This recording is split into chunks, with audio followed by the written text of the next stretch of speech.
미나상 고니치와 미소선입니다. 이번 시간에는 나라고 말하는 방법에 대해서 배워볼 거예요. 자, 일본어로 나라고 말할 때는 와타시, 보쿠, 오레 이렇게 세 개의 표현을 생각해 볼 수 있어요. 이 중에 가장 대표적인 표현은 당연히 와타시겠죠. 와타시. 와타시는 우리말로 번역하자면 저는 할 때 저입니다. 저. 제가 할 때 제.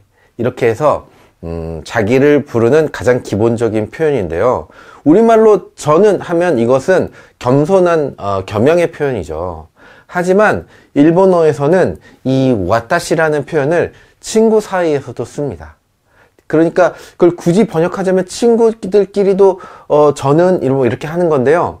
일본말은 좀 겸손한 표현이 많아서 그렇게 하는구나 라고 이해해 주셔도 되고요. 우리말로 번역하면 저이지만 그보다 훨씬 더 광범위하게 쓰이는 대표적인 나를 지칭하는 표현이다.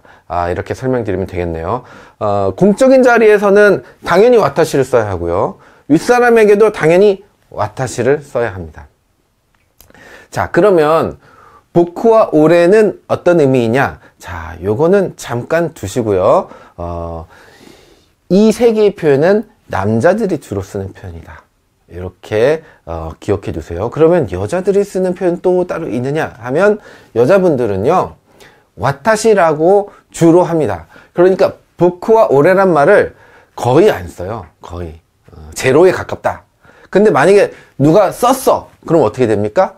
상대가 그냥 쟤는 저런 말도 쓰네 라고 생각하겠죠. 예. 하지만 기본적으로는 들어볼 수 없을 만큼 거의 와타시라는 표현만 씁니다.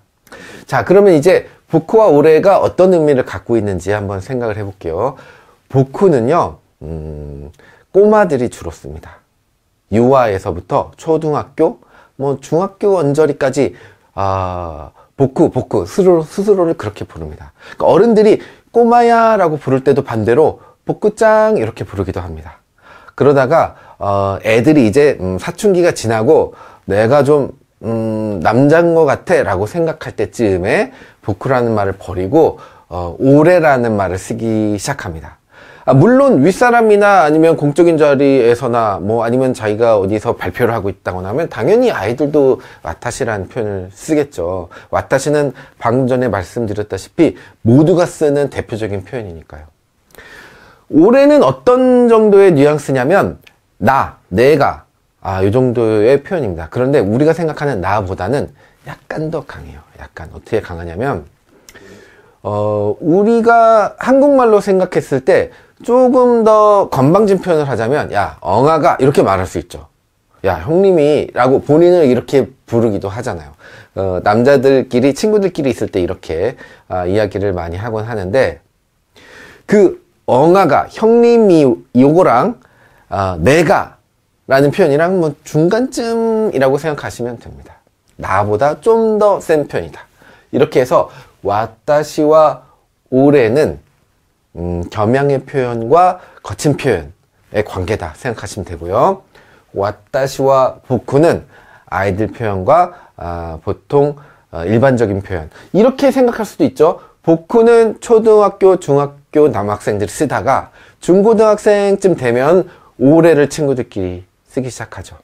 자, 그러나 저러나 우리가 지금부터 쓸 말은 거의 와타시입니다. 우리가 지금 보쿠를 쓰실 분들도 이 보시는 분들 중에 계실지는 모르겠으나 오레를 쓰는 것은 조금 주의해야 되는 표현이기 때문에 와타시 이렇게 기억해 놓으시면 되겠어요.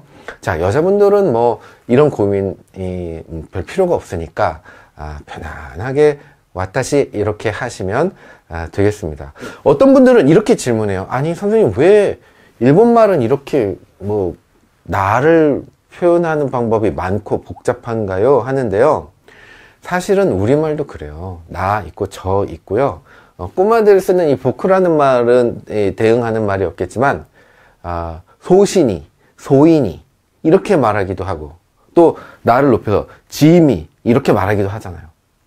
엄청나게 많은 이 한자어 표현들이 있는데 일본어에도 역시 그 같은 영향을 받아서 표현이 엄청나게 많습니다.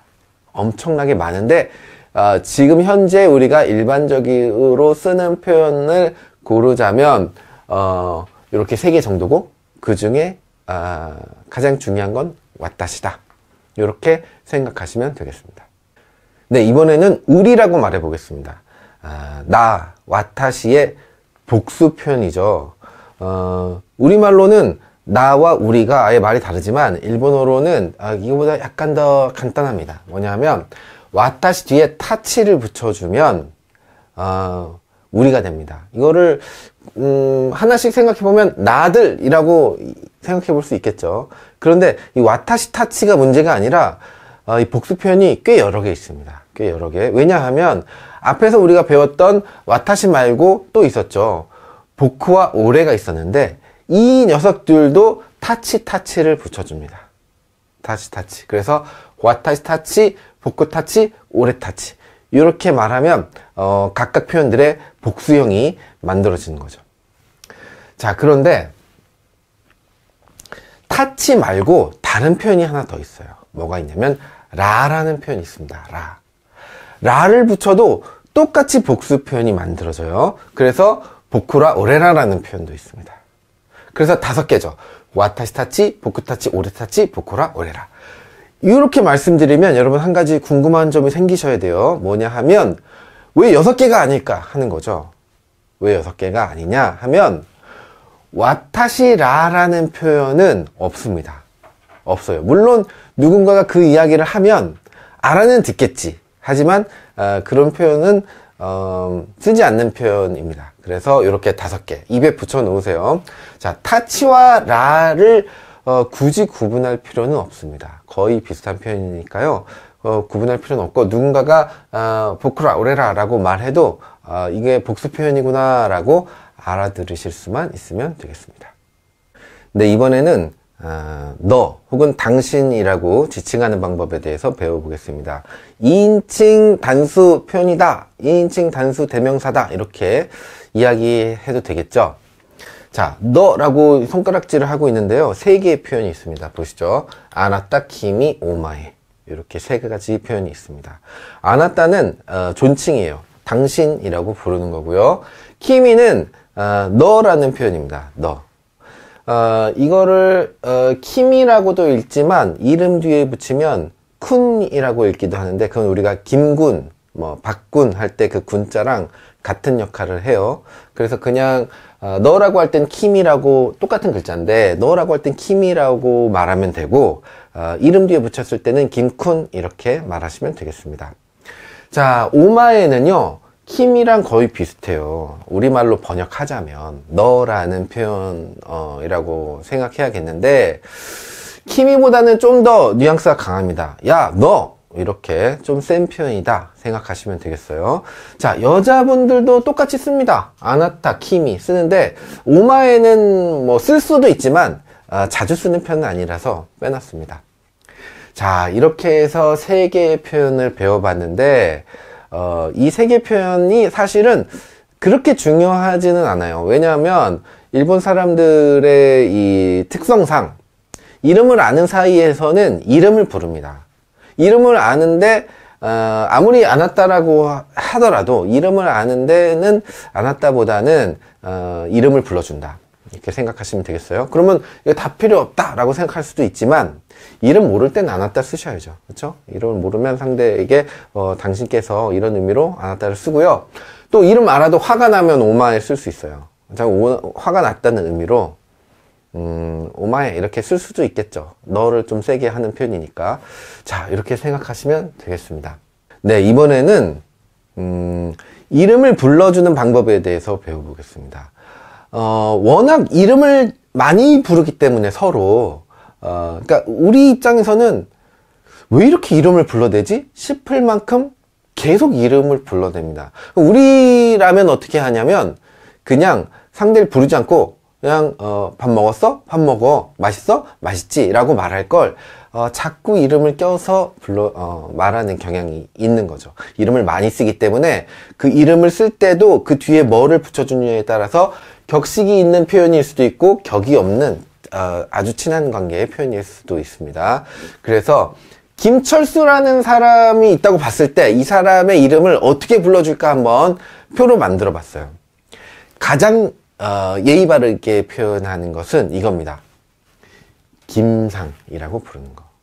이 상이라는 표현이요, 우리한테도 익숙하죠. 상이라는 표현이 가장 격식 있는 표현이에요. 그 중에서도 성에 주로 붙이는데 성에 붙인다는 것도 격식이 있고요, 이름보다는. 그리고 상을 썼다는 것도 격식이 있기 때문에 김상이 가장 격식 있는 표현입니다. 자, 그 다음에 쿵이나 짱을 써줄 수도 있어요.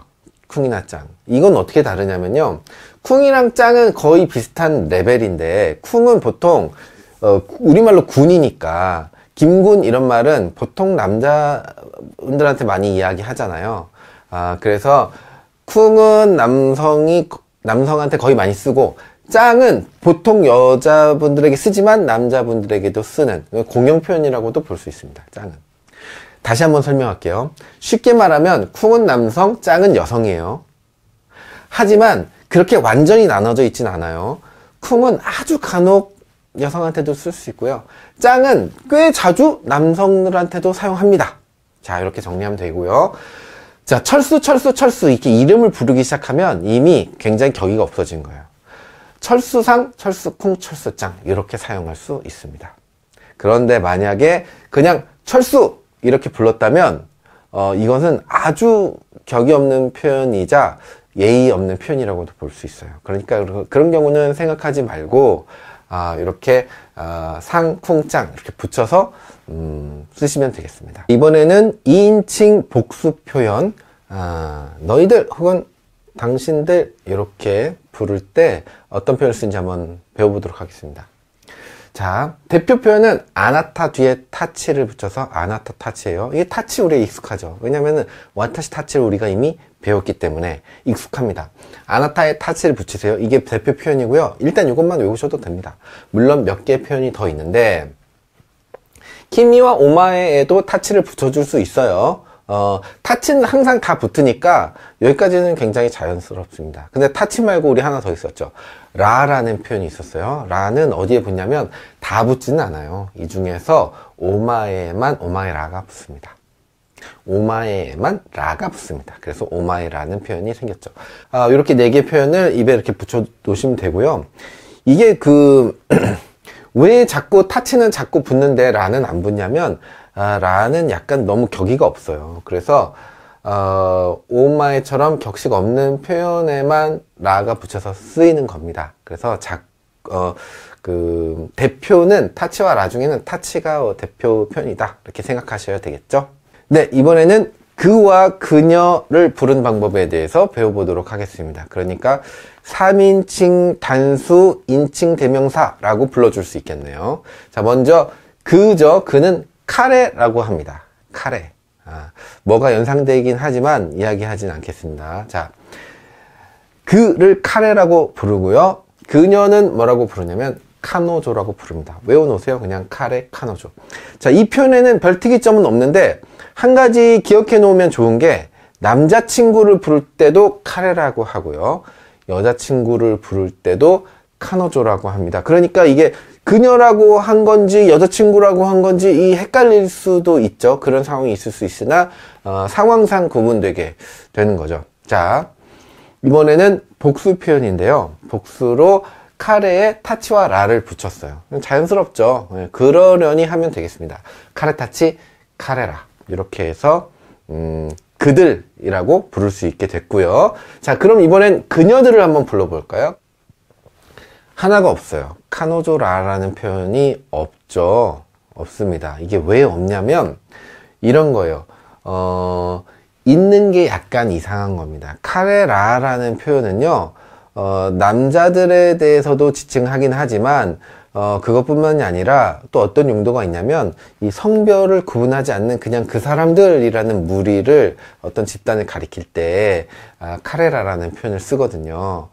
그렇기 때문에 그런 경우에 카노조라라는 표현을 쓸 필요가 없기 때문에 이렇게 복수 표현은 3개다 기억하시면 되겠습니다.